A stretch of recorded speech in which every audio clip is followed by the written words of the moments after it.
ओम शांति, ओम शांति, ओम शांति। आज 23 अगस्त 2026 की अव्यक्त मुरली है। रिवाइज डेट है 31 मार्च 2011। आज की अव्यक्त मुरली का शीर्षक है दृढ़ संकल्प द्वारा टेंशन फ्री का एग्जाम्पल बन सबके आधार मूर्त बनो। मनसा शक्ति द्वारा दुखी आत्माओं को खुशी का वरदान दो। दृढ़ संकल्प द्वारा टेंशन फ्री का एग्जाम्पल बन सबके आधार मूर्त बनो। मनसा शक्ति द्वारा दुखी आत्माओं को खुशी का वरदान दो। आज की अव्यक्त मुरली में बाप दादा सभी बच्चों को एक बहुत सुंदर और शक्तिशाली स्मृति दिलाती हैं। हम साधारण आत्माएं नहीं बल्कि सर्व शक्तियों के खजाने से संपन्न स्वराज्याधिकारी आत्माएं हैं। आज की मुरली में बाबा ने जिन मुख्य बिंदुओं पर बात की है हम उसके कुछ सार देखेंगे। पहली मुख्य बात कही है अपने भाग्य को पहचानो।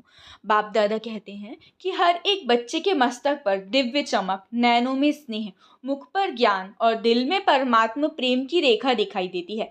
संगम युग ऐसा समय है जहाँ हम अपने भाग्य को जमा कर सकते हैं और जितना हम इस समय अपने जीवन को श्रेष्ठ बनाते हैं उतना ही उसका फल आगे भी प्राप्त होता है।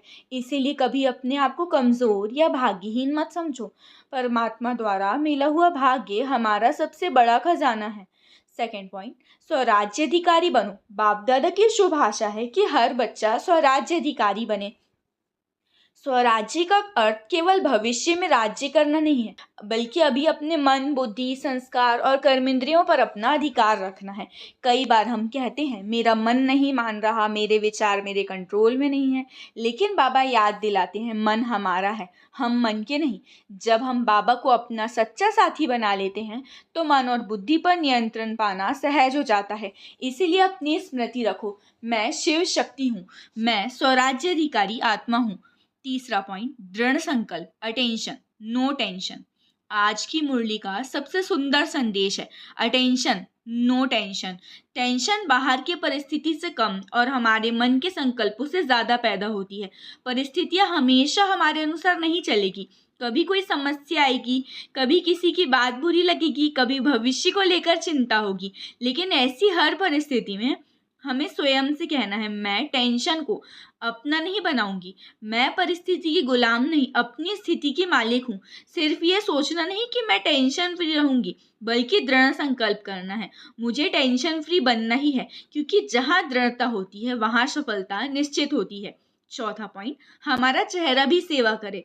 बाबा कहते हैं कि आज दुनिया में बहुत आत्माएं हैं चिंता और अशांति में। ऐसे समय में हमारी सबसे बड़ी सेवा केवल शब्दों से नहीं बल्कि हमारी स्थिति से हो सकती है। अगर हमारा चेहरा शांत है, वाणी में मिठास है और हमारी चलन में खुशी है तो सामने वाला भी महसूस करेगा कि इसके जीवन में ज़रूर कोई शक्ति है। इसीलिए हमारा चेहरा ऐसा हो जो बिना कुछ कहे परमात्मा का परिचय दे। हमारी खुशी दूसरों की सहारा बने, हमारी शांति दूसरों के लिए शक्ति बने। पांचवा पॉइंट, मनसा सेवा, खुशी की किरणें पहुंचाओ। आज की मुरली में बाप दादा एक बहुत सुंदर सेवा की ओर भी ध्यान दिलाते हैं, मनसा सेवा।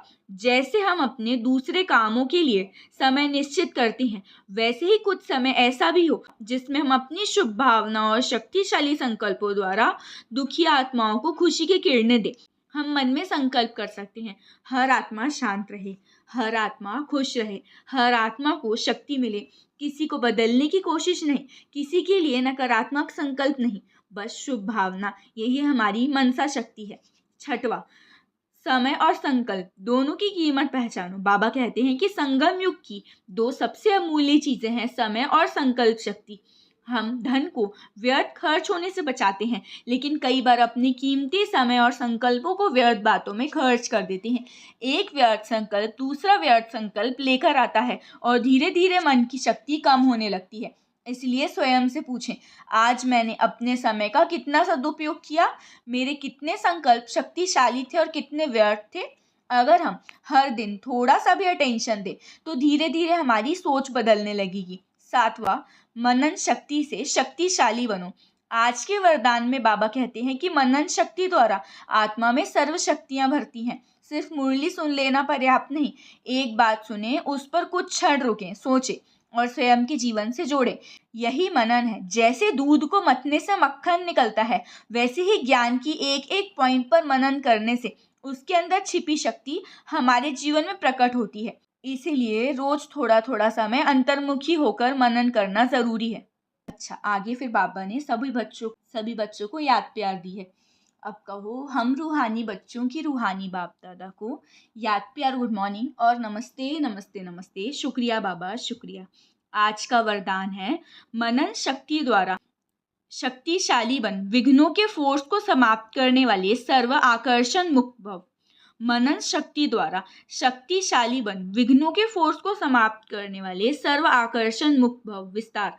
वर्तमान समय मनन शक्ति द्वारा आत्मा में सर्व शक्तियां भरने की आवश्यकता है।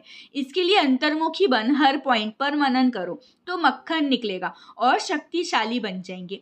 ऐसे शक्तिशाली आत्माएं अतीन्द्रिय सुख की प्राप्ति का अनुभव करती हैं।